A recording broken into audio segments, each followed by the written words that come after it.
Nous nous retrouvons aujourd'hui pour toujours pour voir les vies avancer, parce que si on est soi-disant chrétien, alors que chrétien veut dire Dieu, eh ben, un chrétien malade, un chrétien avec des problèmes jusqu'à la gorge, un chrétien que les démons malmènent la nuit, un chrétien qui n'arrive pas à réaliser les projets de la vie, ça ne tient pas la route. C'est comme quelqu'un qui vit à la cour royale chez le roi, qui vit avec le roi et qui arrive quelque part. Les gens vont constater que, la personne n'a pas de chaussures, la personne a des vêtements percés, on voit la personne à pied, elle transpire, elle vient de faire 10 kilomètres à pied et tout. En tout cas, lorsqu'on lui demandera tu vis où, s'il dit que j'habite à la cour royale, même une mouche ne le croira pas. Et c'est pour ça que beaucoup de païens ne croient pas aux chrétiens. Ils ne croient pas. Parce qu'en fait, leur vie est à l'opposé de ce que la parole de Dieu dit et de ce que la parole de Dieu est. Et nous, notre objectif, c'est de corriger ces choses-là, ces erreurs, afin que chacun comprenne bien ce que veut dire devenir enfant de Dieu. Parce que c'est pris à la légère comme ça. Non, non, non, non. C'est une chose très sérieuse et la vie en dépend. Et aujourd'hui, nous allons encore avancer, aller de l'avant, parce que si nous disons que nous avons l'Esprit de Dieu, eh ben, les choses doivent aller dans cette direction et non celle-là, obligatoirement. Si tu dis que tu as l'Esprit de Dieu et que les gens te voient faire ça, ou bien zigzaguer comme ça, non, ils ne croiront pas que tu as l'Esprit de Dieu. C'est pas vrai. Et c'est pour ça que beaucoup de païens, et ils ont raison, trouvent que les chrétiens sont menteurs. Et ils se mentent à eux-mêmes. Ils disent des choses qu'ils ont ou qu'ils sont, qui ne sont pas vraies. Parce que Dieu a bien fait les choses. Si tu dis par exemple que tu es maçon, les gens vont dire d'accord, il n'y a pas de problème. C'est au pied du mur qu'on reconnaît le maçon. Donnez-lui un seau d'eau, donnez-lui les éléments, amenez du sable, gravier, ciment, ceci, et on va voir. Donc, il n'y a pas besoin de discuter. S'il dit qu'il est maçon, Jésus a dit, on reconnaîtra chacun à ses fruits, ça se saura. Et s'il ne l'est pas aussi, ça se verra, ça se verra. Il n'y a pas besoin de faire du bruit. Et en ce qui concerne la marche avec Dieu, la marche chrétienne, c'est pareil. Mais contrairement à ce que les chrétiens croient, ils pensent que c'est parce qu'il va chanter de 8h à midi que les païens seront convaincus qu'il a Dieu. Non, non, non, ça c'est pour l'école maternelle. Non, ils ne croiront pas. Ils ne croient déjà pas au Père Noël, donc c'est pas au cirque chrétien qu'ils vont prêter attention. Non, il faut corriger ces choses et puis nous poursuivons donc ce travail aujourd'hui pour que les gens comprennent bien, pour que les vies changent, pour que les mauvaises choses, parce que lorsqu'on va, on avance les mauvaises choses, mais qu'on puisse les laisser tomber. Mais tu vois bien que quand tu suis par exemple des coureurs cyclistes ou bien ceux qui font soit la course à vélo ou à pied, et tu vois bien que lorsque les choses deviennent sérieuses, eh ben, ils se débarrassent de tout pour être le moins chargé possible. Ils jettent leur bidon. Et ils jettent, s'ils ont encore des des aliments, mais dans leur poche, ils les abandonnent parce que pour aller de l'avant, il ne faut pas être surchargé. Et donc, nous allons nous entamons le chapitre 11, intitulé Le Temple de Dieu. Et dans ce chapitre 11, on va voir un enseignement intitulé « Si quelqu'un détruit le temple de Dieu ». Si quelqu'un détruit le temple de Dieu.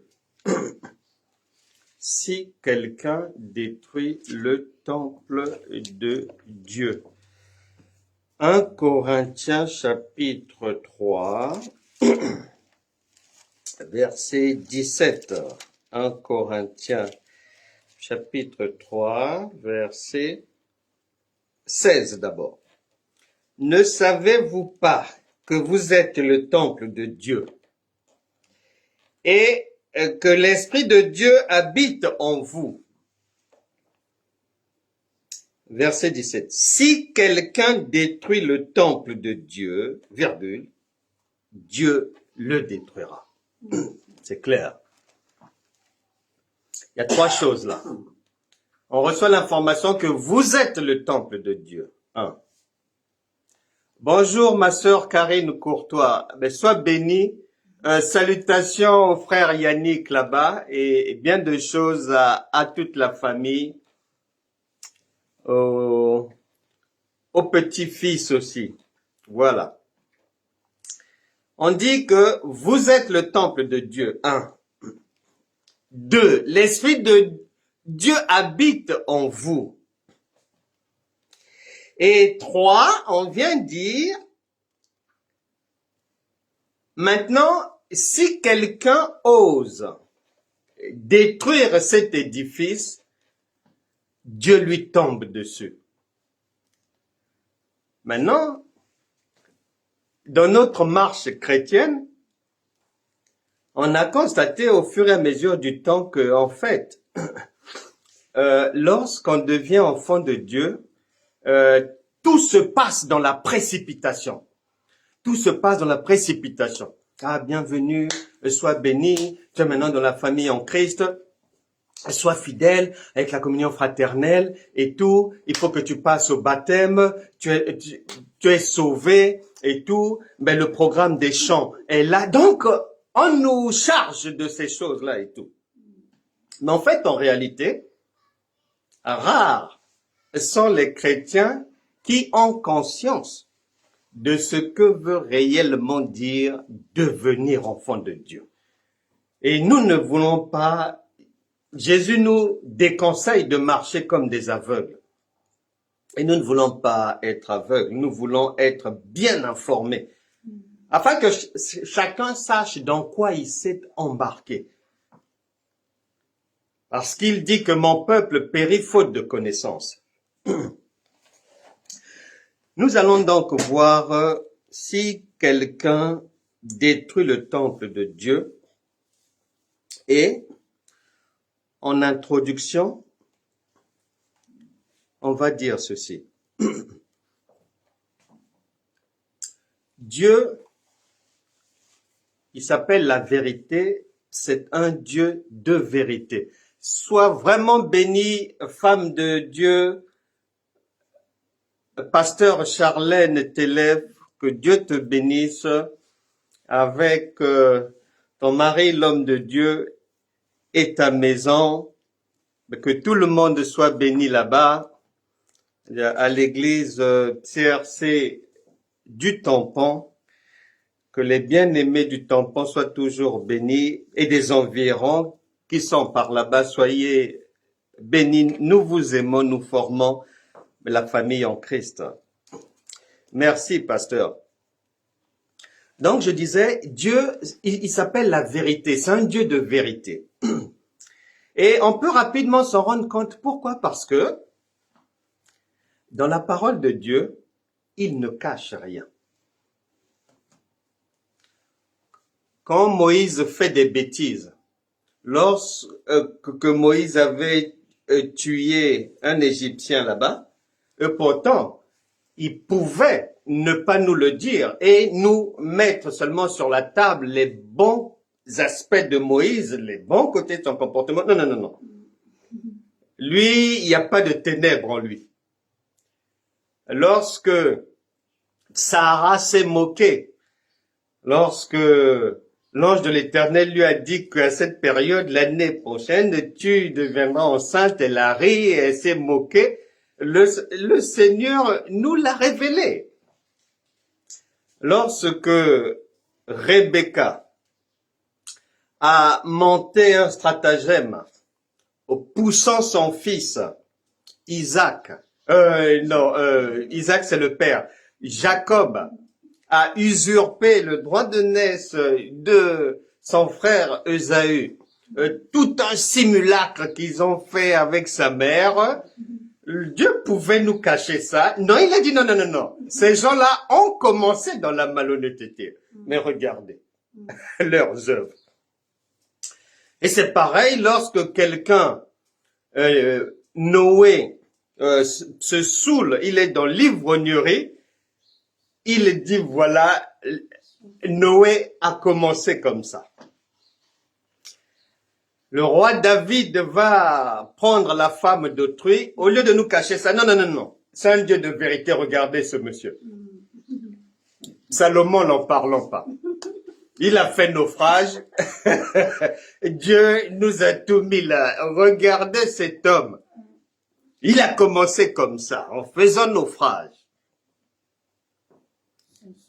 La Bible déclare, il est le même hier, aujourd'hui et éternellement. Maintenant, lisons un passage dans le Nouveau Testament qui va venir confirmer qu'il n'a pas changé. 1 Corinthiens chapitre 13 verset 11. Et c'est l'apôtre Paul. Il est dit ceci. Lorsque j'étais enfant, virgule, je parlais comme un enfant, virgule, je pensais comme un enfant, virgule, je raisonnais comme un enfant, point virgule. Lorsque je suis devenu homme, virgule, j'ai fait disparaître ce qui était de l'enfant. Ce qui veut dire quoi? Ce qui veut dire que de la même manière que avec Abraham, Isaac, Paul, Pierre, Jacques, tout le monde, les Jonas, tout ce monde-là, Dieu n'a pas changé. L'apôtre Paul nous fait comprendre que lui aussi, Dieu ne nous a pas cachés. Lorsque tu vas lire les écrits de Paul, il faut que tu saches que dans ce que tu lis là, il y a les mauvais côtés de Paul qui sont là. Et lui-même vient dire, ces mauvais côtés-là, au fur et à mesure, il les a abandonnés. Mauvaise compréhension, mauvaise interprétation, mélange. Malheureusement, c'est ce que les enfants de Dieu ne comprennent pas.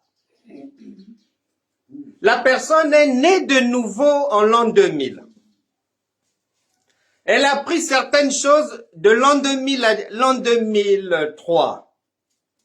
Tu retrouves la personne en 2025, c'est-à-dire les trois quarts des choses que tu vas voir la personne faire, ce sont des choses apprises entre l'an 2000 et l'an 2003. Les mêmes prières, les mêmes jeûnes, les mêmes manières de faire. La Bible déclare non, non, non, non, non, non. On va de l'enfance, où on commet beaucoup de bêtises, où on ne connaît pas tout, où on va se tromper, et au fur et à mesure que l'on grandit, ce qui est mauvais, on laisse. Ce qui est de l'enfance, on laisse pour aller embrasser uniquement l'âge adulte. Les chrétiens ne font pas ça.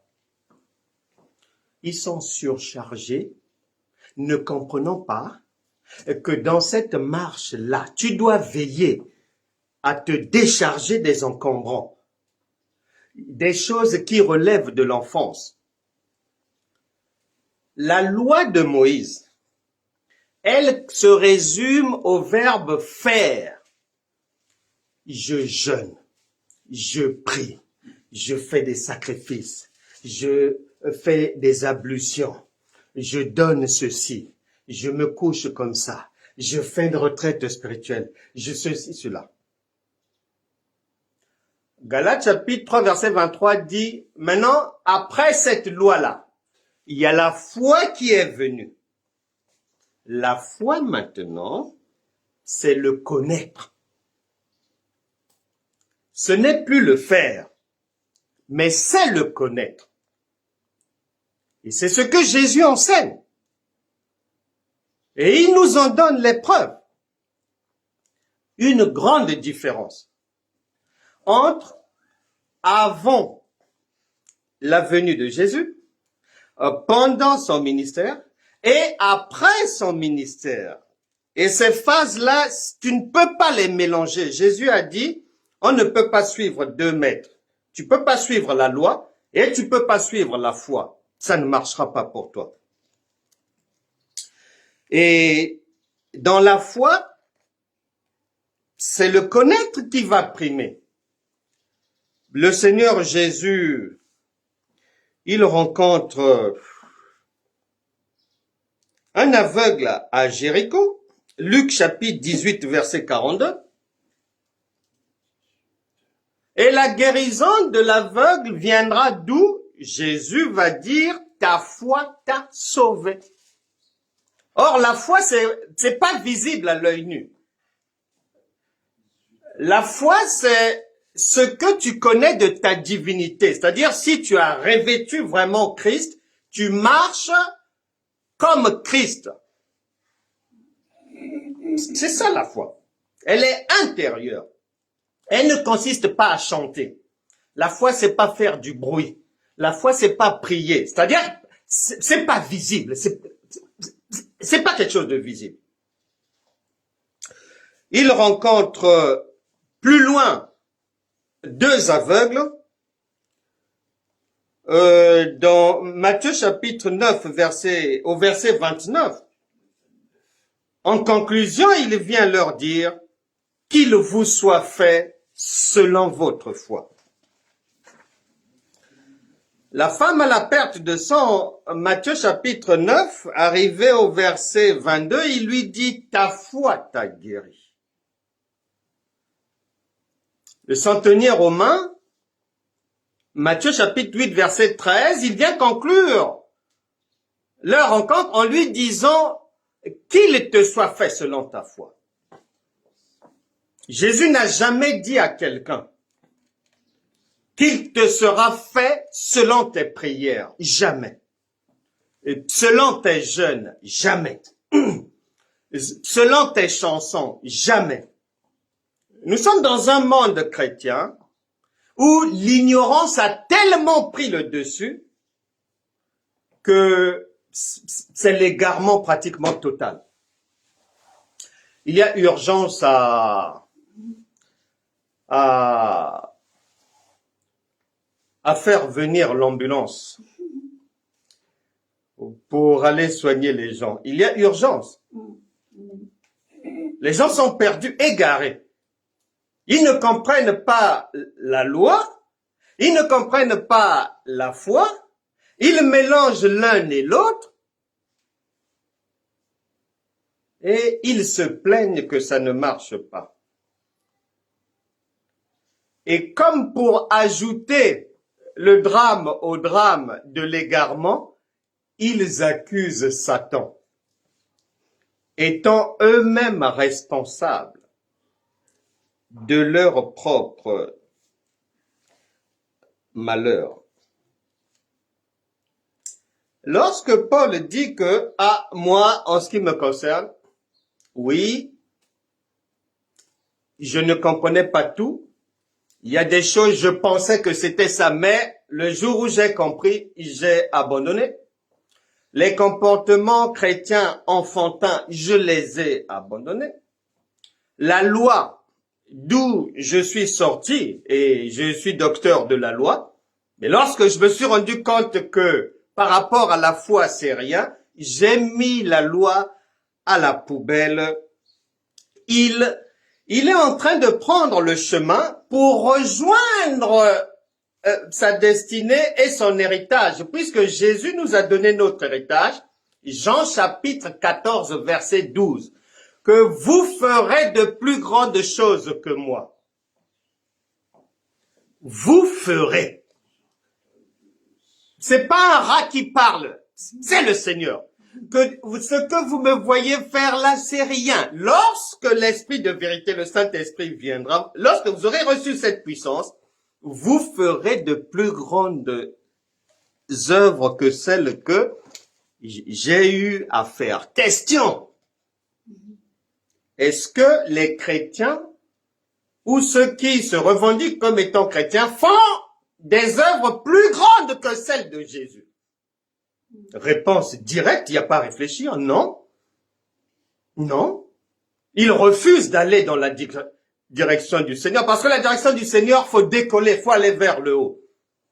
Ils préfèrent descendre dans la vallée, baisser la tête, se mettre à genoux, prendre la posture de la prière toute la vie comme un esclave, alors que c'est pour la liberté, dit Galates chapitre 5 verset 1, que Christ nous a affranchis.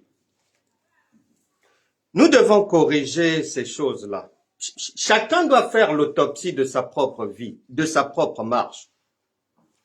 Parce que la Bible déclare que ces choses sont écrites pour nous servir d'instruction. Et c'est pas pour les chiens. On doit voir dans ma vie, qu'est-ce que je fais qui relève de la loi? Qu'est-ce que je fais qui relève de l'enfance? Quand Paul dit qu'il a abandonné les choses des enfants, il parlait comme un enfant, il raisonnait comme un enfant, il faisait comme un enfant. Quand il dit qu'il a abandonné, c'est quoi au juste? Et en ce qui me concerne, que dois-je abandonner? Parce que se plaindre, c'est facile. Mais faire l'état de lieu, le chrétien n'y pense généralement non. C'est un accusateur permanent. Accuser le diable, accuser la sœur, accuser le frère, accuser Macron, accuser un tel, accuser les démons, accuser les sorciers. Déjà, quand on est dans un appartement, qu'on fait état des lieux, il y a toujours des choses à... Bien sûr, bien sûr, bien sûr. Psaume chapitre 119, verset 144. Psaume chapitre 119, verset 144. On va lire 3 écritures rapidement et nous allons entrer vraiment dans le plein pied de notre marche à travers le pays de Canaan, là où coule le lait et le miel. Or, les enseignements du miel, les chrétiens en ont peur. Ils veulent seulement entendre et faire ce qu'ils savent faire depuis 1997. Ici, dans ce pays, ça ne marche pas comme ça. Tout doit être renouvelé, revu, vérifié, corrigé, amélioré. Psaume 119, verset 144. Il est dit ceci. Tes préceptes sont éternellement justes. Donne-moi l'intelligence pour que je vive. Voilà. Donne-moi l'intelligence pour que je vive. Ce qui veut dire que si tu n'as pas l'intelligence, tu meurs. Voilà. Si tu n'as pas l'intelligence, tu meurs. Ici, on ne dit pas que si tu pries, si tu jeûnes, si tu sautes, si tu chasses, si tu cries, tu vas vivre. Non. Ici, on dit, sans intelligence, c'est pas possible. Psaume 119, verset 130. La révélation de tes paroles est claire. Point. Elle donne de l'intelligence aux simples. Le psaume 119, verset 144, là-bas il est dit que s'il n'y a pas d'intelligence, c'est la mort. Et le psaume 119, verset 130 vient nous éclairer, comme nous expliquer quel est le chemin qu'on doit suivre pour acquérir l'intelligence. Réponse, par la révélation divine. Or, je ne pense pas qu'il y ait 5% des chrétiens qui ont la révélation divine ou qui marchent selon la révélation. Quand j'écoute les autres enseignants, il n'y a pas 5% dans lesquels il y a la révélation. Les chrétiens, en général, marchent par la chair et ils enseignent la lettre. Or, l'apôtre Paul, toujours lui, qui lui aussi ne nous cache rien, puisque Dieu nous a aussi mis sur la table ses défauts. Et lui-même l'a reconnu, en nous disant que oui, mais j'ai pris soin de corriger. Au fur et à mesure, j'ai corrigé, j'ai rectifié les choses. Il nous dit en Romains chapitre 10, versets 1 à 2, que sans intelligence, c'est pas la peine. Sans intelligence, tu prends un païen, tu prends un supposé chrétien sans intelligence, c'est pareil. Et des fois même, le païen est même mieux. Il réfléchit. Alors que le chrétien, souvent, il ne réfléchit plus. Il prie seulement. Il jeûne seulement. Il cherche le prophétique. Il cherche des prophéties. Non. Ici, on n'a pas dit ça. Ici, on a dit l'intelligence, c'est le chemin obligatoire. Et cette intelligence doit se manifester à travers quoi? La révélation divine. Maintenant, on va vérifier. Puisqu'un chrétien, nous savons tous, on va pas revenir là-dessus, que c'est le temple de Dieu. Ok, d'accord. Est-ce que le temple de Dieu peut fonctionner sans intelligence? On va vérifier cela. Nous parlons de si quelqu'un détruit le temple de Dieu, c'est-à-dire, pour faire simple, si quelqu'un détruit un chrétien, si quelqu'un détruit un Dieu, si quelqu'un détruit une divinité, c'est de ça qu'il s'agit. Quelles sont les conséquences? Mais on va les passer. On va passer tout ça en revue. Mais tu vois, quand on juge quelqu'un au tribunal, les juges vont toujours chercher à faire venir son père, sa mère, ses frères, ses sœurs et tout, parce qu'ils veulent d'abord, avant d'entrer dans les faits, dans l'infraction en elle-même, ils veulent d'abord labourer le terrain sur les origines de la personne. Il est né comment? Il vient d'où? Il a vécu comment? C'est-à-dire, ils savent que s'ils n'ont pas l'historique, il y a de fortes chances qu'ils aient une mauvaise appréciation. Donc, l'intelligence que Dieu a donnée à l'homme, c'est que quand bien même quelqu'un a fait le mal, quand vous allez le sanctionner, avant de le sanctionner, allez d'abord dans sa naissance et toutes ses origines. Donc, dans cette histoire, il y a lieu pour nous, on a intérêt à chercher à savoir déjà comment devient-on le temple de Dieu? Et qu'est-ce que ça veut dire? Réponse. Dans l'Ancien Testament, Exode par exemple, chapitre 19, versets 16 à 22, Nombre 23, verset 24, Genèse chapitre 49, verset 9, Ézéchiel chapitre 1, verset 5 à 10, Et dans le Nouveau Testament, Apocalypse chapitre 4, verset 7, Apocalypse chapitre 5, verset 5. Ces écritures-là nous expliquent ceci. Dans l'ancien temps, puisque tout chrétien sait que Dieu est notre Père, dans l'ancien temps, le Père, il s'était révélé à nous sous la forme du lion.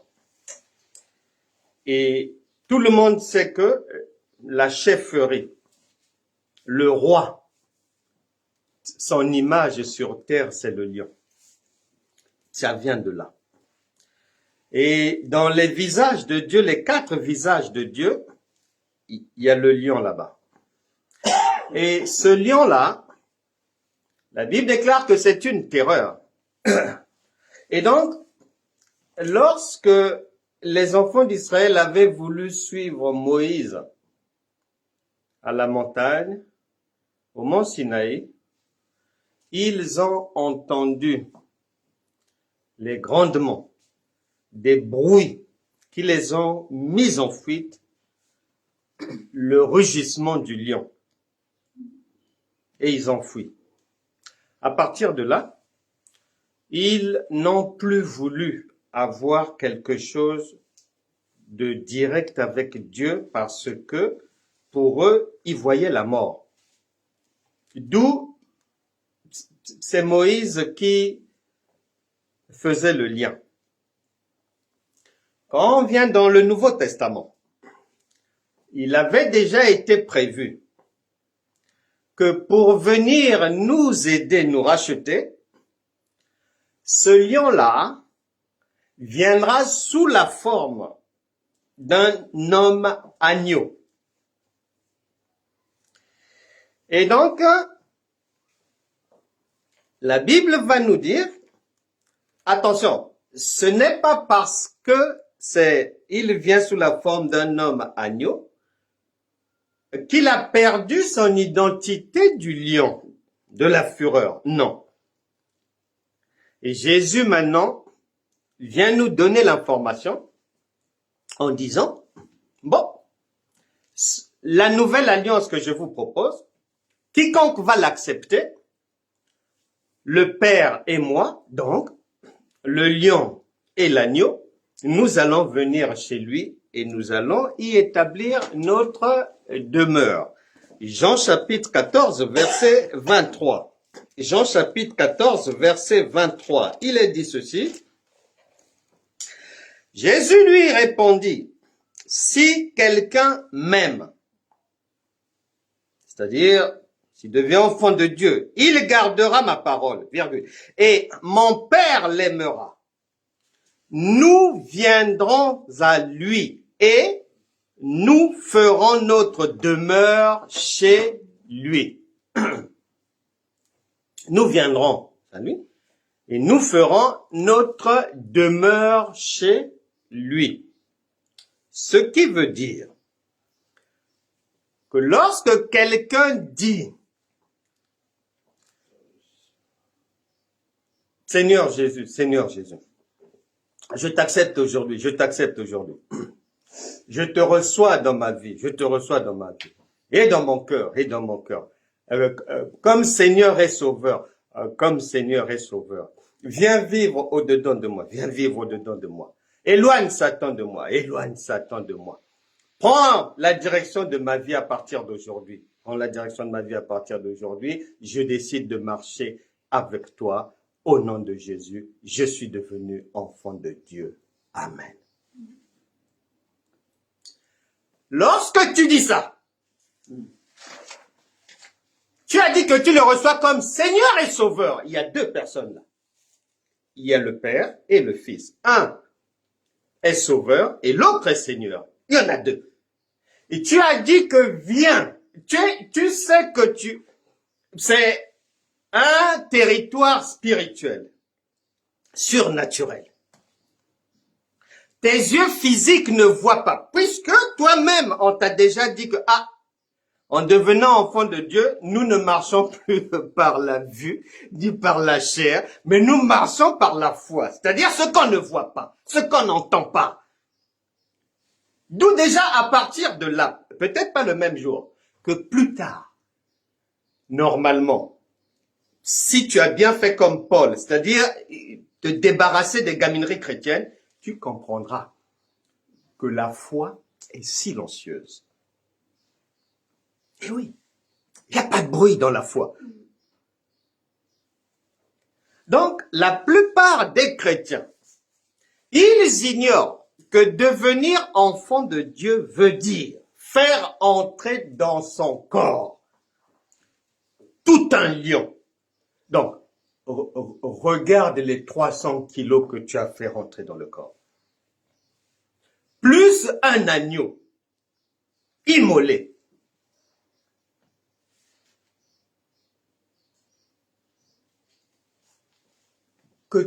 C'est-à-dire que tu ressentes des frissons ou pas, que tu ressentes le surpoids ou pas, je t'assure, ils sont là.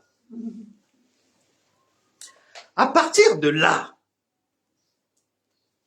les enseignements des apôtres et des prophètes doivent maintenant te donner des informations précises sur le règlement intérieur, parce que c'est un mariage, sur les conditions, sur le contrat, quel est le contenu de ce contrat-là? Eh ben, l'une des premières choses dans ce contrat, c'est que quand le lion et l'agneau entrent en toi, c'est Dieu. Colossiens 2:9 dit que tout ce qui est Dieu vient vivre en toi. Et les autres frères, le frère Jean par exemple, Jean chapitre 10, verset 34, vient te dire que tu es maintenant Dieu. Le frère Jean toujours, 1 Jean chapitre 4 verset 17, tel il est, tel nous sommes aussi dans ce monde. Le frère Paul, puisque les Écritures sont des frères, ils ne connaissent pas les frères ne connaissent pas de division. Unis. Le frère Paul vient confirmer ce que le frère Jean a dit, Éphésiens chapitre 2 verset 22, vous êtes une habitation de Dieu en esprit. Mais c'est pas fini. Le frère médecin Luc vient dire la même chose avec ces mots. Luc chapitre 10 verset 19. Je vous ai donné le pouvoir de marcher à droite, d'écraser à gauche, les araignées, les fourmis, les moustiques, tout ce que vous voulez, le diable et tout, et aucune puissance de l'ennemi ne pourra vous nuire. Or, il n'y a qu'un Dieu que l'on ne peut pas nuire. Donc, à partir de là, notre divinité est établie, c'est-à-dire spirituellement, on te rouvre le jardin d'Éden. Chacun retrouve sa divinité. Nous redevenons des dieux. On avait perdu cette nature avec le péché des ancêtres Adam et Ève. Mais une fois qu'on ouvre la maison, on ouvre notre cœur au Sauveur et au Seigneur, au lion et à l'agneau, eh ben, on récupère notre divinité. Maintenant, la divinité,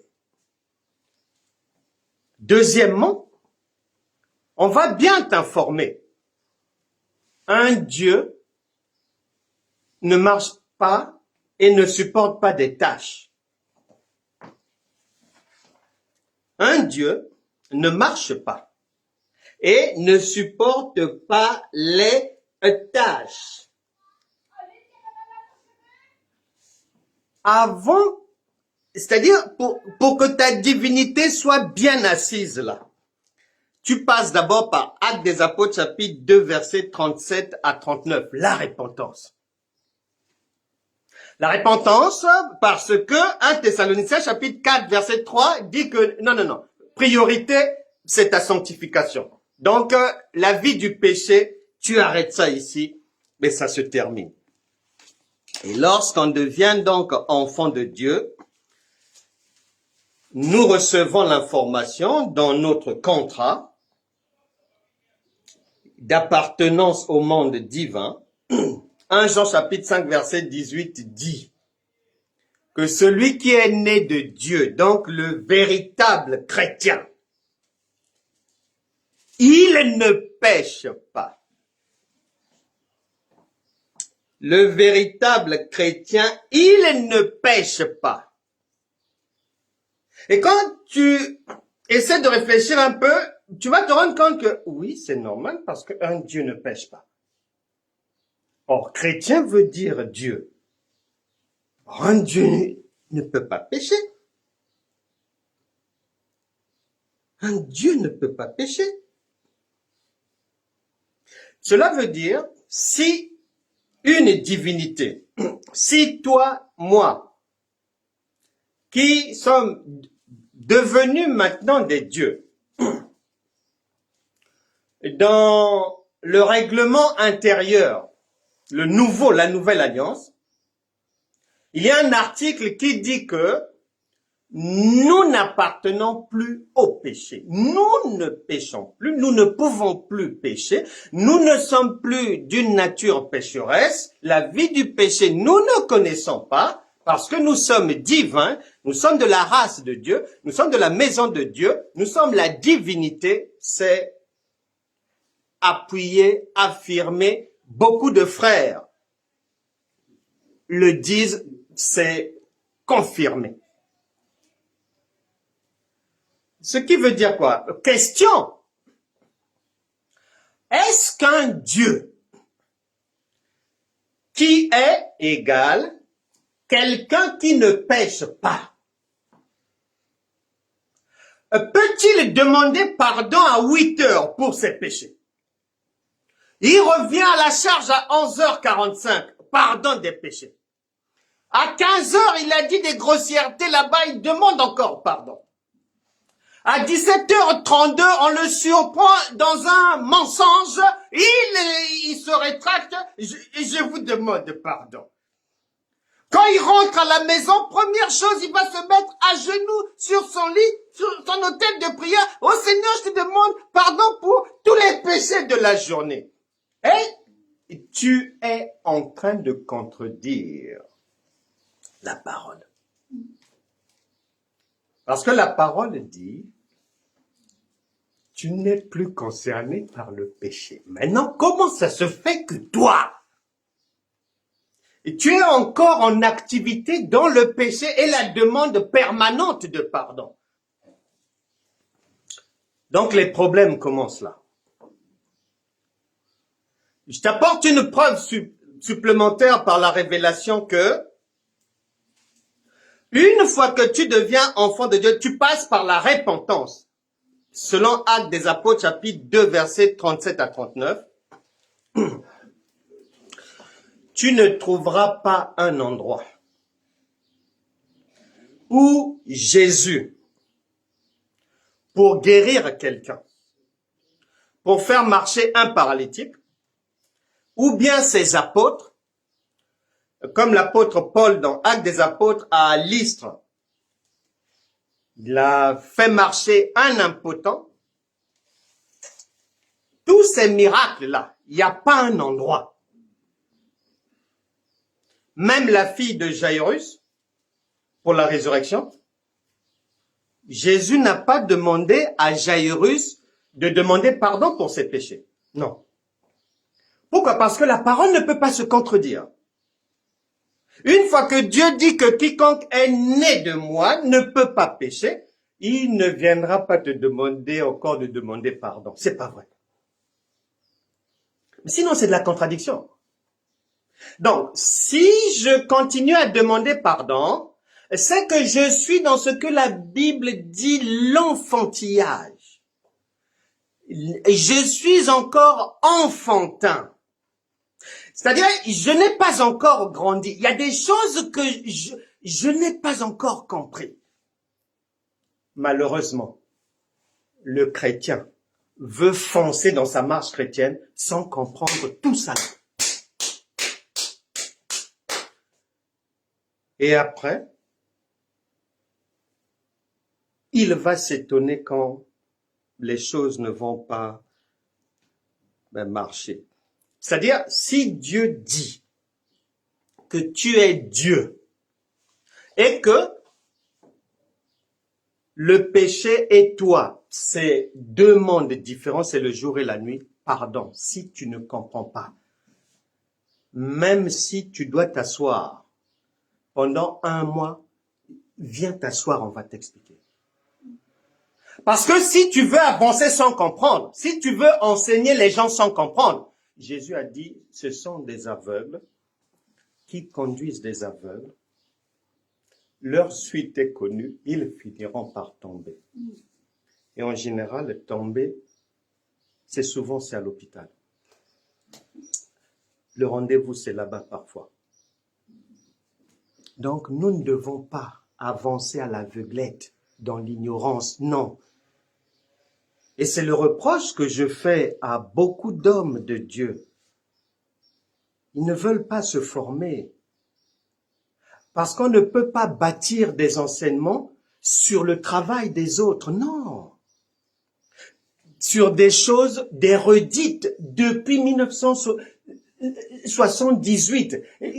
Tu sors une phrase que quelqu'un a déjà entendue en 1992, un enseignement de 1993, et tu reviens. Bon, non, même les 45 tours n'existent plus. Non, non, non. Celui qui ne comprend pas n'avance pas parce que tu vas avoir des problèmes. Or, les chrétiens, ils veulent avancer sans comprendre. Très dangereux. Très, très dangereux. Très dangereux, pourquoi? Parce que le chrétien croit, lorsqu'il est dit que si quelqu'un détruit le temple de Dieu, Dieu le détruira. Pour lui, dans ses radars, le diable est vu.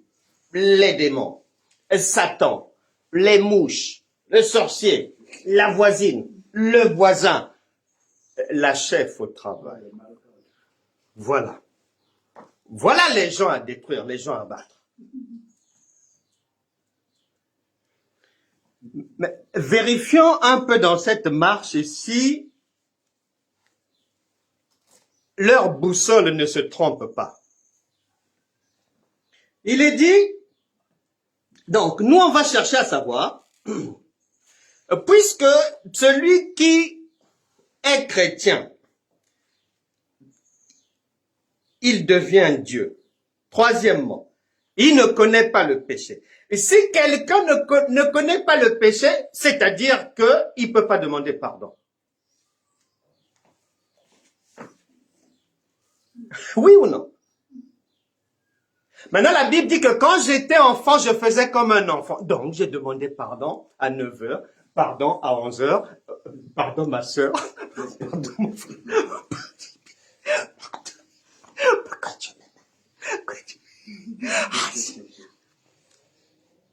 Mais la Bible dit quand tu as grandi, tu es censé avoir compris maintenant. Et tu laisses ces éternelles demandes de pardon qui ne cadrent pas avec le jardin d'Éden, qui ne cadrent pas avec le paradis. Parce que la vie divine, c'est une vie paradisiaque. Il n'y a pas ces choses-là. Et ensuite, si il n'y a pas ces choses-là, et on me dit même que, comme je suis devenu Dieu, je n'ai pas d'adversaire. Luc chapitre 10, verset 19. Je n'ai pas d'ennemi. toute adversité sera écrasée. Donc, je suis tranquille. Maintenant, normalement, je dois chercher à savoir, cette destruction-là viendra d'où? Viendra d'où? Puisque d'en face de moi, elle peut pas venir. Il y a des frères qui m'ont déjà dit, non, non, non, non, non. Tu es en sécurité ici. Mais c'est comme quelqu'un qui vit dans un palais présidentiel. Tu es en sécurité. Tu es en sécurité. Même si tu as pris un café quelque part, tu es parti sans payer le café, ils ne viendront pas aux grilles présidentielles pour demander les 2 euros ou bien $1 du café. Non, les gens ne le font pas. Tu vois bien que déjà, des grilles présidentielles ou royales, quand tu vois déjà des soldats en haut, à droite, à gauche, ça te fait déjà reculer. Et là, nous parlons de la divinité en l'homme. Et c'est 1 Pierre chapitre 4 verset 17 qui va nous éclairer.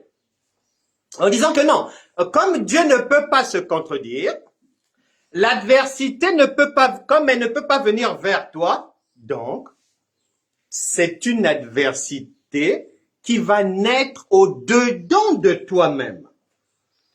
C'est ce que Pierre nous fait comprendre, que le jugement commence toujours dans la maison de Dieu. Or, toi-même, tu es devenu une maison de Dieu, donc Dieu. Donc, la destruction, elle va commencer par là. Et si c'est ainsi, je dois chercher à comprendre, mais quelle est cette destruction alors? Pourquoi elle va commencer à l'intérieur? Mais les réponses sont très très simples. Réponse dans la société. Dans la société, dans tous les pays du monde, quand un enfant commet une bêtise, c'est son père qui le punit, c'est sa mère qui le punit. Un parent ne sous-traite jamais ce travail-là. Que tu prends ton enfant, tu lui avais dit de rentrer à 21h, il est rentré à 22h15, à 22h30, tu ne vas pas prendre l'enfant, aller réveiller une voisine, un voisin, toc toc toc, oui c'est quoi? Ben notre enfant n'a pas respecté le règlement de notre maison, est-ce que vous pouvez le punir? Non, non, non. C'est le parent lui-même qui punit. Ce qui veut dire, quand la Bible dit par le frère Pierre que comme le péché n'existe pas dans moi, au cas où il y a une tâche qui va donc naître de l'intérieur, eh ben, le tribunal va... le tribunal est déjà là. Ça va se passer là sur site. On va me juger. Maintenant, qui va juger? Eh ben, l'agneau immolé, amour, il est là pour faire du bien. N'oublie pas qu'il est en toi, pour te faire du bien et faire aussi du bien à ceux qui te font du bien. Genèse chapitre 12, verset 3. Je bénirai ceux qui te béniront et je maudirai ceux qui te maudiront. C'est ce que l'agneau fait. Maintenant, le jugement. L'agneau, lui, ne juge pas.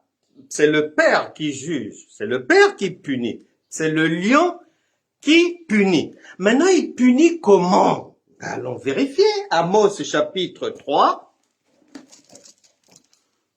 On va savoir comment. Mais le Père nous punit. Amos chapitre 3, verset...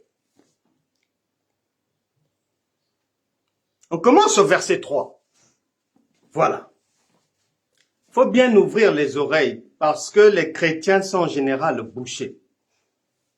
Et la Bible déclare en Hébreux chapitre 3, verset 7, Hébreux chapitre 4, verset 7, Psaume chapitre 95, verset 7 à 8, que si aujourd'hui vous entendez sa voix, n'endurcissez pas votre cœur. Écoute bien ce qui est dit. Amos 3, 3, on commence. Deux hommes marchent-ils ensemble sans s'être convenus? Donc, toi et le Saint-Esprit. Est-ce que vous pouvez marcher ensemble sans avoir mis sur la table les éléments de votre alliance? Et tu es censé ne pas oublier que toi et le Saint-Esprit, là-bas il y a le Père et le Fils. Le lion est là. Regarde ce que l'Écriture dit. Verset 4. Comment tu vas savoir que on parle de toi et du lion? Mais c'est le verset suivant qui vient te donner l'information. Le lion rugit-il dans la forêt sans avoir une proie? Quand il dit deux hommes, marchent-ils ensemble sans s'être au préalable entendus? Je vais croire, tout le monde croira qu'il me parle des hommes du dehors, dans la chair. Le verset 4 vient te réveiller pour te faire comprendre, non. Il ne s'agit pas de ça. Il ne s'agit pas de vos hommes physiques. Ça, c'est homme particulier. Et l'un d'eux, c'est un lion. Et on te demande, est-ce qu'un lion peut se fâcher s'il n'y a pas un homme à abattre quelque part? Non. Nous avons tous la réponse. Et on continue. Le lionceau pousse-t-il des cris du fond de sa tanière sans avoir fait une capture? Ce qui veut dire, deux hommes, pour bien marcher ensemble, ils doivent s'entendre. Or, le chrétien ne s'est pas entendu avec le Saint-Esprit, en général. Il ignore ces choses. Il ignore que Dieu ne peut pas mentir. S'il dit A, c'est A. Et s'il dit lion, c'est que c'est un vrai lion. Et il insiste encore. Donc, dans la pensée de Dieu, quand il dit deux hommes ne peuvent pas marcher ensemble, sans d'abord s'entendre, tu vois bien que si tu ne t'es pas entendu bien comme il faut, tu peux pas faire affaire avec quelqu'un. Non. Mais que ça soit dans le commerce, le mariage ou bien quoi. Même à l'hôpital, quand, si l'ordonnance que le médecin te donne, si les explications qu'il a données, tu n'as pas bien compris, mais tu peux pas prendre le risque de prendre les médicaments. Tu n'as pas compris. Donc, tu es obligé de repartir le voir pour qu'il t'explique bien la posologie, comment le nombre de jours et tout. Ici, c'est pareil. On dit que deux hommes ne peuvent pas s'entendre au préalable. C'est-à-dire, ils ne peuvent pas marcher ensemble sans s'entendre d'abord. Et on te donne l'information. L'un de ces hommes-là, c'est un lion.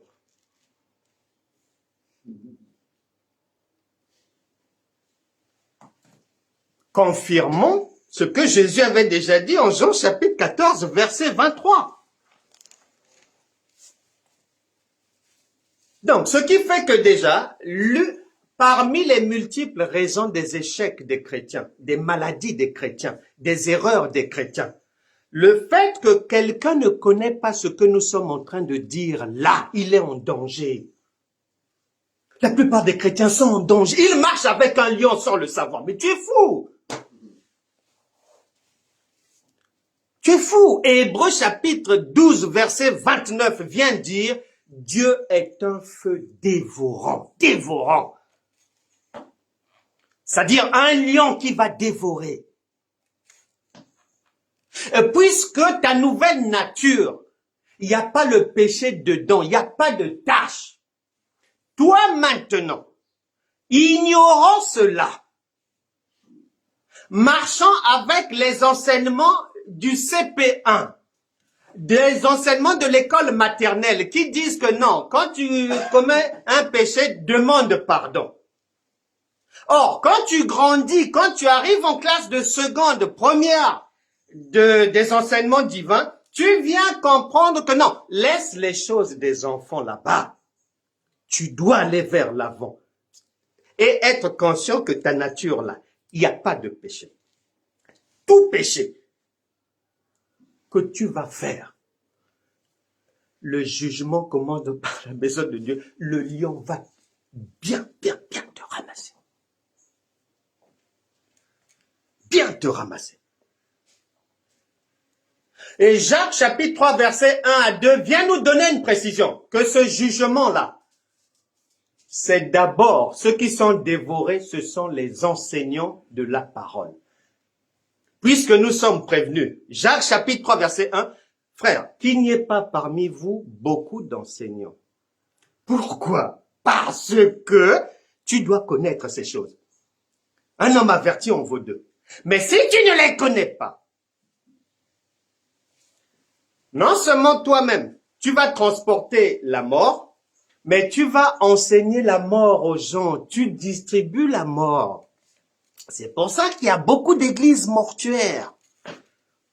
Jésus a dit des tombeaux blanchis. C'est pour ça que les vies des chrétiens sont en souffrance. Je te donne rapidement quelques exemples.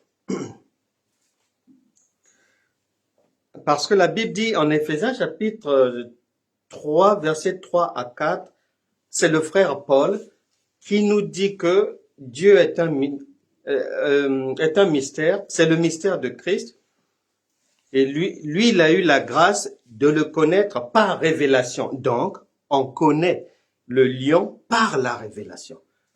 On connaît l'agneau par la révélation. Si tu n'as pas la révélation, tu vas être comme quelqu'un qui marche à l'aveuglette dans un zoo et il y a des lions là-bas, tu ne le sais pas. Tu ne sors pas de là vivant. C'est pas vrai. Quand Dieu dit qu'il n'y ait pas parmi vous beaucoup d'enseignants, écoute, j'ai un ami pasteur un jour, il faisait la délivrance. Il chassait les démons, la délivrance, la délivrance, la délivrance, la délivrance. Un jour, il y a une réunion chez lui avec des frères et sœurs.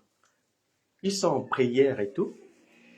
Ils sont en train de chasser les démons, si cela, démon sort, va à droite, va à gauche, sort d'ici, on te lie, lier Satan et tout, couper, trancher les serpents et tout cela.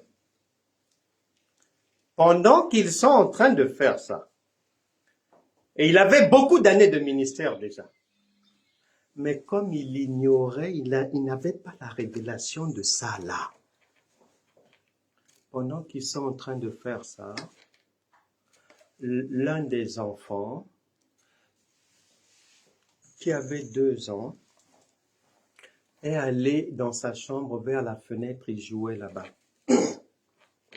Il a réussi aussi en jouant à ouvrir la fenêtre. Pendant qu'ils étaient en train de prier et de chasser les démons, l'enfant était mort en bas de l'immeuble.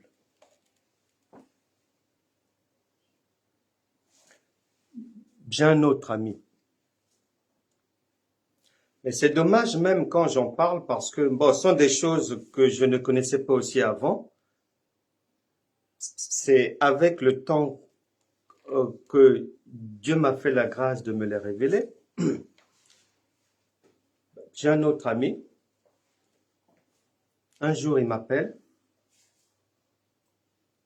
Un pasteur. Il avait déjà 20 ans de ministère. Il avait des maux de tête. On a prié. Il va à tel hôpital. Ça ne marche pas. Tel hôpital. Ça ne marche pas. On prie. Les gens jeûnent. On chasse les mauvais esprits.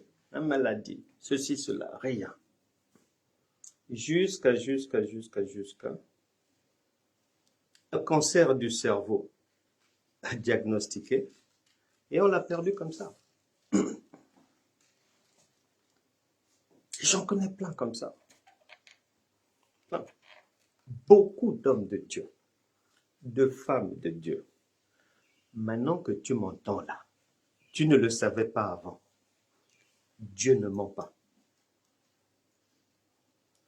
Revois ce que tu as connu et ceux d'aujourd'hui.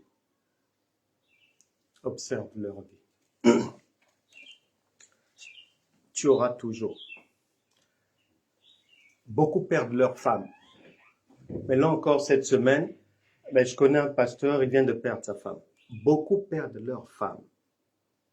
Parce que lorsque tu marches avec quelqu'un qui est un lion, tu ne le sais pas, mais tu es en danger. Il est dans la maison, mais il va dévorer quelqu'un, ou toi-même, ou madame, ou les hommes, obligatoirement. Souvent, si l'un des conjoints ne meurt pas, c'est le cancer.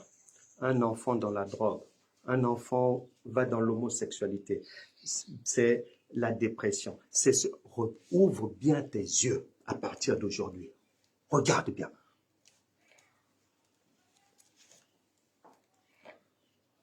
J'ai aimé un jour, j'ai entendu l'apôtre William Kindé.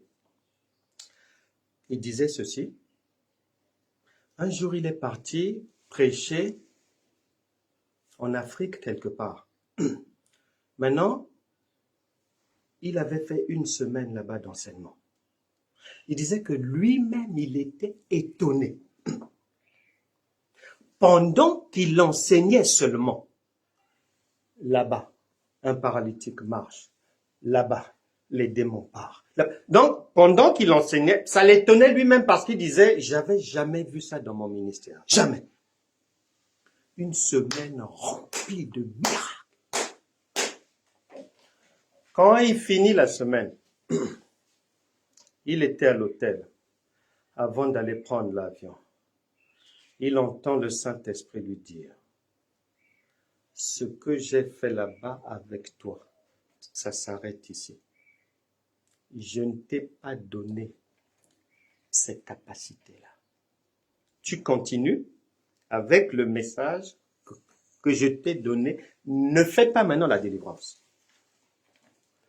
Et le Saint-Esprit va l'expliquer. J'ai fait ça parce que il y avait 3 dames.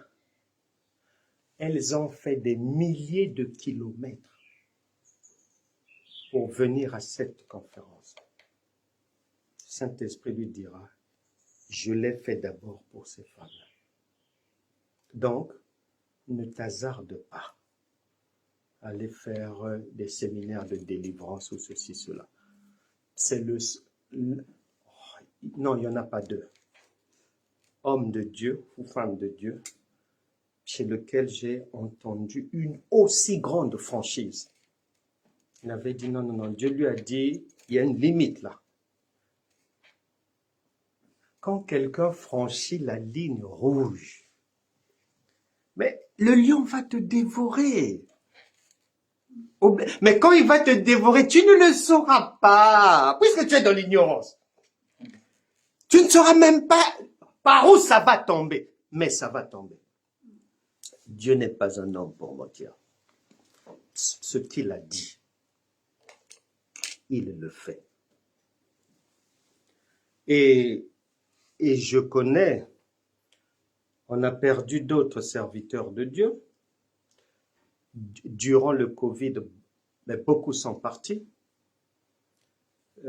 Plusieurs n'ont plus repris leur ministère parce que jusqu'à aujourd'hui, ils sont malades. D'autres ont fait des AVC et tout. Je passe aux brebis maintenant. En ce qui concerne les brebis, le jugement. N'as-tu pas l'habitude d'entendre beaucoup de gens? Il a prié, il a jeûné, j'ai fait ceci, j'ai donné de l'argent, j'ai fait des veilles de prière, des retraites spirituelles, des ceci, cela. Mais, en général, leur vie, divorce, redivorce, cancer, tumeur, répétition du mal, problème avec la famille, problème à droite, problème à gauche, beaucoup de catastrophes. La Bible dit ceci. 2 Rois chapitre 18 verset 20. 2 Rois chapitre 18 verset 20. 2 Rois chapitre 18 verset 20. Tu as dit, il faut pour la guerre de la prudence et de la force. Et en Proverbe chapitre 24 verset 5 à 6, il nous est dit, Proverbe chapitre 24 verset 5 à 6, un homme sage est plein de force.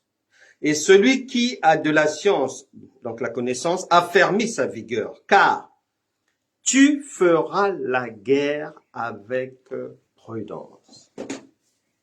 Prudence veut dire avec connaissance. Pas l'aveuglette. Pas l'aveuglette. Et le chrétien, il fait quoi? Il lit sans lire. Il voit sans voir. Il lit, c'est écrit le lion, le crocodile, ceci, cela. Il croit que non, c'est au cinéma, c'est de l'histoire. Non, non, non, non, non, non, non, non, non, non, non. Oh, attention, on n'est pas au cinéma. On est dans ce qui est plus que vrai. Plus que vrai. Raison pour laquelle les païens qui ne comprennent pas Dieu, comme aussi beaucoup de chrétiens, ont l'impression, quand ils lisent la Bible, que Dieu est un père indigne qui a abandonné ses enfants à la merci de Satan et des démons, qui les maltraitent, qui les malmènent, qui les séquestrent, qui les lient, qui brisent leur vie, etc., etc. Mais quand tu passes de la loi à la foi, réellement, quand tu passes de des ténèbres à la lumière, quand tu passes de l'enfance à l'âge adulte, c'est-à-dire quand tu passes du côté gauche de la croix, tu traverses la frontière pour aller au côté droit, eh ben, tu vas te rendre compte qu'en fait, non, Dieu n'est pas un père indigne, c'est une mère qui aime vraiment ses enfants. Pourquoi? Parce que, en fait, que ça soit au niveau que ça soit le diable, que ça soit les personnes méchantes, ou que ça soit les faux pasteurs, les faux apôtres, les faux évangélistes, les fausses prophétesses, les faux serviteurs,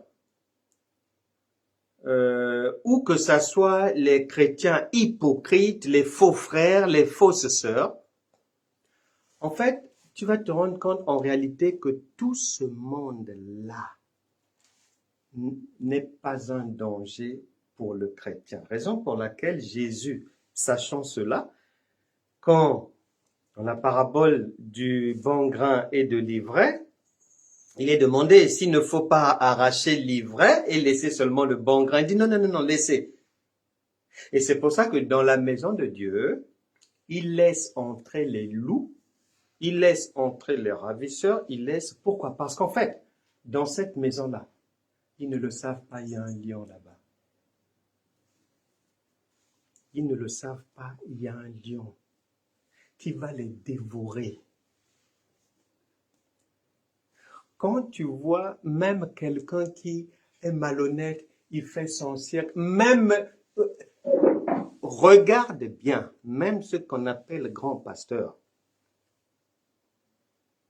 regarde seulement et un jour tu entends. tu vas reconnaître que le lion l'a dévoré. Madame est morte. C'est pas Satan, c'est pas le diable. Il fait les choses dans l'ignorance. Des fois, il donne des enseignements que Dieu ne lui a pas demandé de donner. Il franchit une ligne rouge. Surtout les serviteurs de Dieu. Aujourd'hui, il parle du mariage. Demain, il entend que là-bas, la délivrance, c'est à la mode. Il parle de la délivrance. Après, il entend, c'est la guérison divine qui est au top. Il parle de guérison. Donc, tu ne sais pas là où il est. Il touche à ça, il touche ici, il touche ici, il touche ici. Reste pour toi tranquille. Si tu connais sa vie privée, laisse même 1 an passer ou 2 ans. Tu entendras. Et ça se paye au prix lourd. Notre victoire, notre divinité, elle est définitive. Un chrétien, c'est tout un lion. 1 Samuel chapitre 17, tu liras à partir du verset 30 à 34 jusqu'à 40. David était conscient de ces choses. Et il savait par la révélation que le lion en lui était plus fort que n'importe quel lion en papier. C'est pour ça qu'il est dit dans 1 Jean 4 que la victoire qui triomphe du monde, c'est notre foi, c'est-à-dire c'est notre divinité, c'est le Dieu qui est en nous là, c'est ça, c'est ça, c'est ça. C'est ça qui triomphe du monde. C'est notre, c'est le lion, c'est le roi, c'est ce caractère lion-là qui fait que l'enfant de Dieu, il est en sécurité. Donc, lorsque quelqu'un va venir où je vais entendre que, là-bas, ils sont dans le combat spirituel, ceci, cela, je vais directement comprendre que c'est encore des enfants. Un adulte en crise a fini avec que le combat spirituel. Il a compris sa divinité, il l'assume, il vit avec, il sait qu'il est tout un lion. Et que personne ne peut approcher ni de jour, ni de nuit. C'est pour ça que Jésus a dit, Jean chapitre 10, à partir du verset 27, on va lire ça, c'est merveilleux. Il dit quoi? Il dit, Jean chapitre 10, 27. Jean chapitre 10, verset 27. Il dit, verset 27. Mes brebis entendent ma voix, point virgule, je les connais, et elles me suivent. Je leur donne la vie éternelle, et elles ne périront jamais. Et personne ne peut les ravir de ma main. Est-ce que tu peux aller ravir quelque chose qui est dans les crocs d'un lion? Tu vas commencer par où? Un frère Roger. Oui. Il a. Le lion est là. N'oublie pas, Amos, là-bas, on a dit qu'il y a une proie. Il a sa proie. Et toi, tu veux venir le déranger. Mais tu deviens la proie. Tu deviens la proie. Et de la même manière, la lionne est là assise avec ses enfants. Il dit, dans ma main. Et toi, tu vas venir arracher, voler, prendre l'enfant d'une lionne. Tu ne sors pas de là vivant.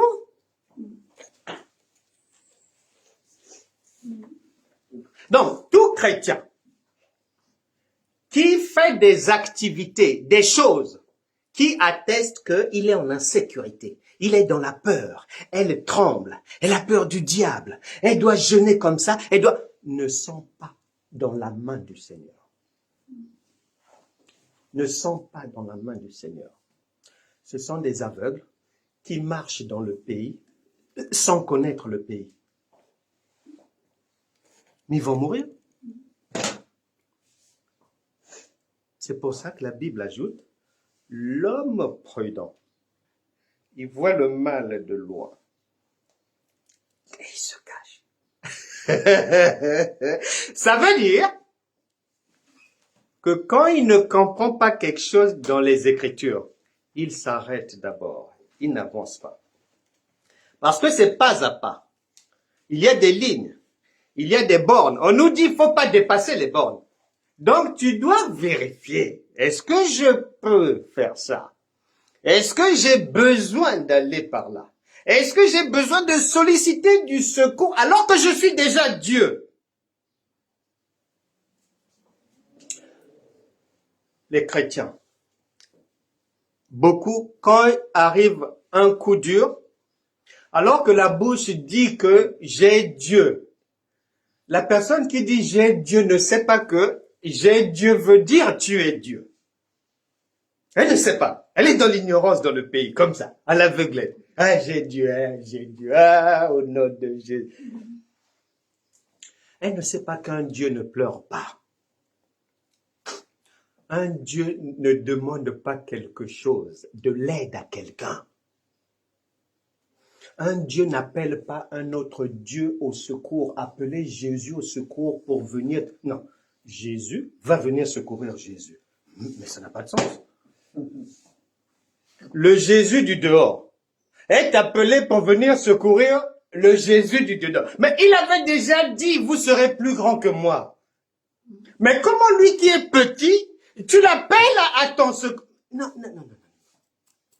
C'est pour ça que beaucoup de chrétiens, il y a des, quand tu les écoutes bien, elle a même 15 ans d'ancienneté.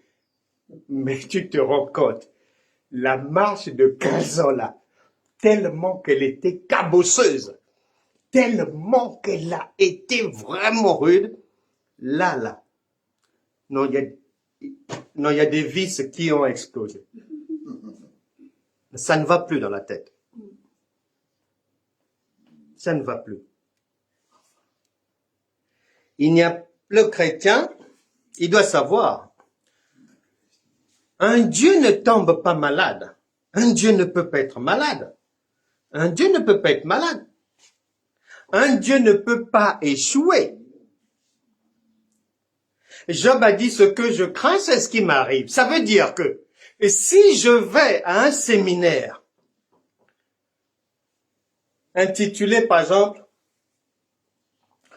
comment éviter les erreurs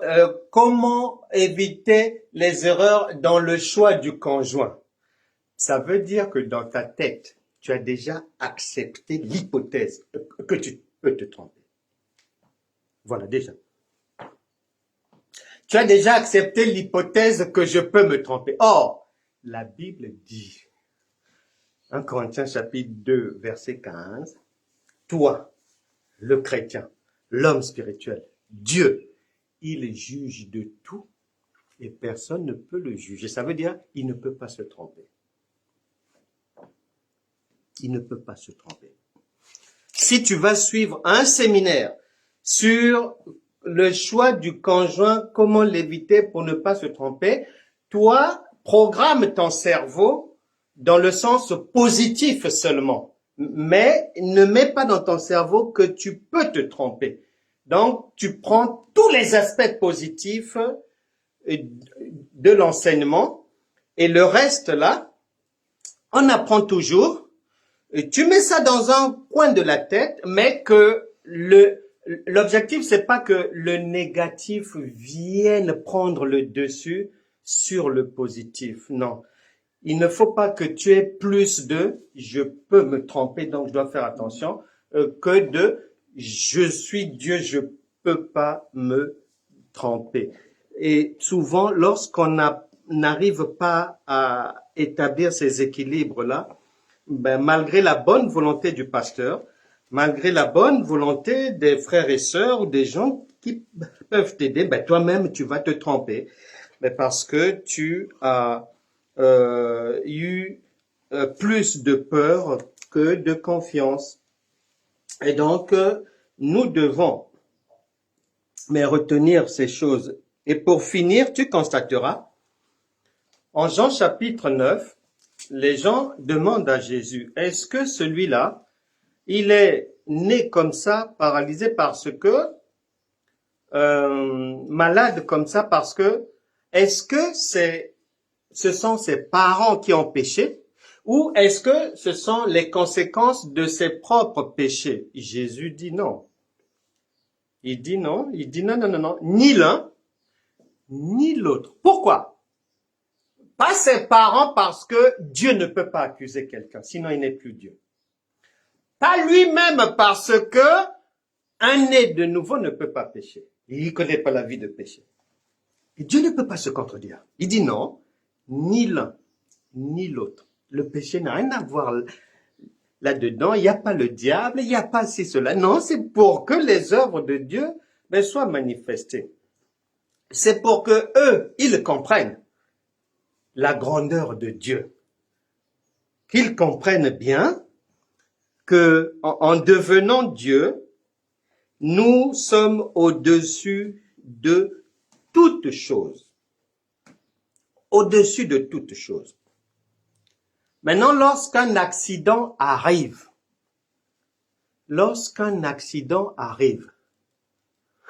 Jésus ne dit jamais à quelqu'un, demande pardon. Non. Si il constate que ta foi n'est pas encore au top comme celle du centenier romain, de la femme à la perte de sang, des 4 amis du paralytique, la foi des 2 aveugles, la foi de l'aveugle de Jéricho, s'il constate que, c'est-à-dire ta divinité n'est pas encore bien en place. C'est pour ça que Paul a dit que je souffre encore des douleurs de l'enfantement. La divinité, pour qu'elle soit en place, Paul a dit, il faut que tu ailles d'enfant à adulte. Et pendant ce cheminement des enseignements, tu abandonnes au fur et à mesure les pratiques des enfants pour marcher par la loi. C'est la loi qui est adulte. Et tu constateras que quand Jésus constate que tu n'es pas encore au point, il ne te demande jamais de demander pardon parce que dans le royaume de Dieu, il n'y a pas le péché. Donc, il dit toujours une chose à la femme adultère, va et ne pêche plus. Il ne lui dit pas demande pardon pour te... Non. Va et ne pêche plus. Il ne dit pas va et ne pêche pas. Non. Il dit tu vas et tu te sépares à vie du péché parce que ton temple là, avec le péché, ça ne marche pas. Il dit va et ne pêche plus parce que si tu le fais encore, il sait que le lion va te dévorer. Jean chapitre 5 verset 14, Jean 5, 14, il est dit ceci, depuis, Jésus le trouva dans le temple et lui dit, voici, tu as été guéri, ne pêche plus. Il ne lui dit pas ne pêche pas. C'est-à-dire, Jésus ne s'attend pas à ce que à 9h, il demande pardon de ses péchés. À 15h, il demande pardon de ses péchés. Non. Il dit, va et ne pêche plus. Parce que la divinité ne peut pas pécher. C'est ça. Un Dieu ne pêche pas. Et il précise, de peur qu'il ne t'arrive quelque chose de pire. C'est pour ça que les chrétiens vivent le pire. En général, ils vivent le pire. Parce qu'ils sont dans l'ignorance.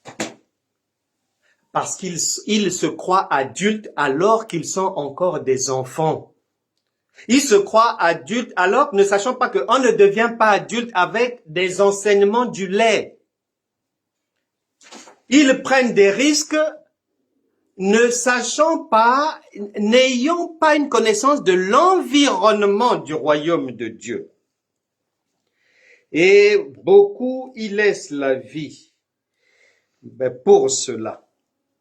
Et pour finir, lorsqu'on devient Dieu, donc chrétien, 2 Corinthiens chapitre 2 verset 11, le frère Paul à cette époque-là, lui, il s'inclut dans les enfants, il est encore dans l'enfance. Il parle de notre adversaire, le diable. Nous sommes censés ne pas ignorer ses desseins. Notre adversaire. Mais comme il va grandir après, il va apprendre des choses, Dieu va lui révéler des choses, il va abandonner les choses de l'enfance.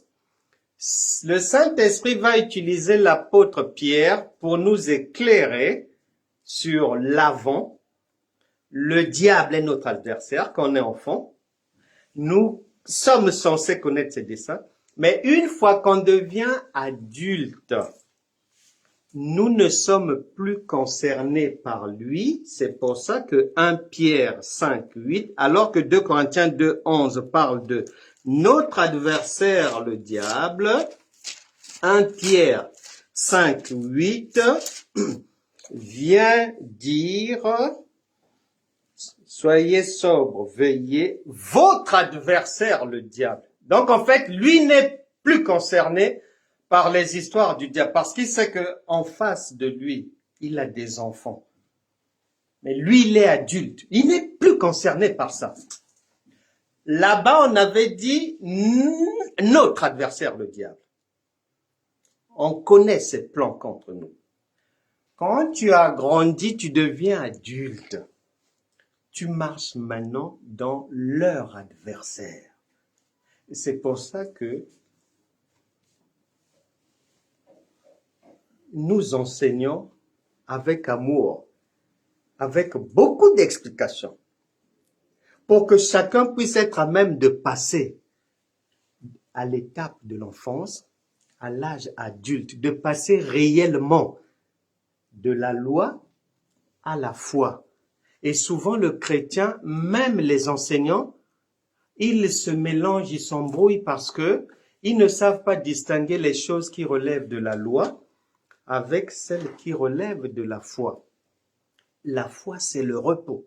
Venez à moi, vous tous, qui êtes chargés et fatigués, et je vous donnerai du repos.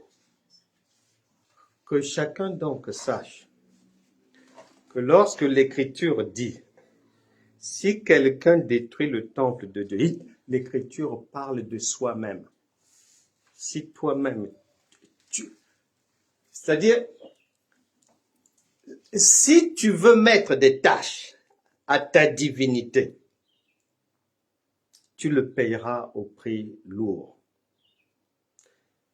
Il ne faut pas faire ce que Dieu n'a pas permis. Toute désobéissance, c'est un péché, ça te met en danger.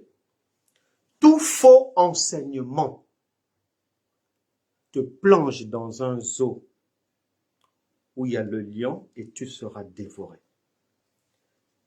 Ta maison sera tôt ou tard dévorée. Tu entendras. Tu ne vois pas que même chez les hommes de Dieu, il y a beaucoup de divorces. Tu ne vois pas que un chrétien sur deux a divorcé ou est en instance de divorce. C'est ça. C'est aller faire, aller toucher, aller enseigner des choses que tu ne maîtrises pas. Que le Saint-Esprit aide chacun à marcher dans la lumière et que l'on ne puisse plus détruire sa propre vie parce que Si quelqu'un détruit le temple de Dieu, c'est-à-dire si toi-même, tu oses désobéir d'une quelconque manière au lion qui est en toi, tu l'as déjà fait rentrer dans la maison, c'est trop tard. Tu le payeras au prix fort. Et gloire soit rendue à Dieu dans ces temps de la fin, puisqu'à chaque génération, la Bible déclare qu'il donne une nouvelle révélation qu'il n'avait pas donnée aux générations précédentes. Tu n'as plus d'excuses. Il nous a envoyés avec cette révélation pour que les gens ne meurent plus, pour que les gens ne marchent plus dans l'imprudence, dans l'ignorance, faisant des choses qui n'ont ni tête ni queue, étant malmenés par non pas le diable, non pas les ennemis, non pas les adversaires, mais par sa propre nature divine. Que toute maladie dans le corps d'une personne s'arrête aujourd'hui. Que toutes choses qui ont manqué dans la vie de quelqu'un s'arrêtent aujourd'hui. Que le manque s'arrête aujourd'hui. Qu'il y ait l'abondance, la grâce, la prospérité. Que chacun reçoive la grâce de Dieu pour réellement quitter l'enfance chrétienne, pour aller dans l'âge adulte, parce que tout enfant est en danger de mort. Non seulement ça, mais il est esclave. Galates chapitre 4, verset 1. Et c'est très dangereux de rester dans l'esclavage du fait de sa propre ignorance. Il n'en sera plus ainsi. Même le monde dit qu'un homme averti en vaut deux. Et la Bible déclare, si aujourd'hui vous entendez sa voix, n'endurcissez pas votre cœur. Que les difficultés du quotidien s'arrêtent. Que la compréhension des Écritures soit plus aisée. Que chacun comprenne bien, prier, jeûner, donner des sacrifices, sauter, chanter, faire des veillées spirituelles, dormir par terre, faire des retraites spirituelles. Tout ça là, ce n'est pas la loi, ce n'est pas la foi et ça ne remplacera jamais la foi. Ce sont des choses qui relèvent de la loi, qui n'ont rien à faire dans la foi. Donc lorsque je vais faire ces choses, je dois le faire en connaissance de cause, pour mon propre bien, et que pour que ces choses, la Bible explique, on les fait. Elles ont été faites pour nous servir comme d'un conducteur, c'est expliqué dans Galates chapitre 3, pour nous conduire vers la foi. Et une fois que la foi vint, une fois que la foi est venue, Galates chapitre 3, verset 23, Paul te dit, tu abandonnes les choses de la loi. À bon entendeur. Salut.